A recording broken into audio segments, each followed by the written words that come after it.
ప్రైజ్లాడండి. బాగున్నారా? ఇదేనో దేవుని వాగ్దానం చూసుకుందాం. చిన్న విషయం పాడుకుందామండి. జల్దరు వృక్షమును పోలినా గుణశీలుడవు నీవేనయ్యా, మరణము గెలచిన పరిశుద్ధుడవు పునరుద్ధానుడవు నీవయ్యా, జయశీలుడవు నీవేనని ఆరాధింతును ప్రతినిత్యము. గుండె గుడిలో నిండినావు, నీకే నారాధన. ఆత్మదీపము వెలిగించినావు, నీకే నారాధన. అమరుడవు నీవు నా యేసయ్యా, ఆదియు అంతము నీవేనయ్యా.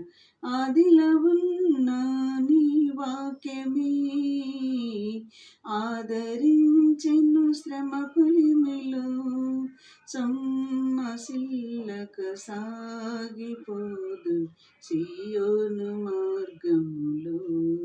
స్తోత్ర గీతము ఆలపింతు నీ దివ్య సన్నిధిలో. ఇది నా దేవుని వాగ్దానం చూసుకుందామండి. రూతు గ్రంథం 2వ అధ్యాయం 12వ వచనం చూసుకుందామండి.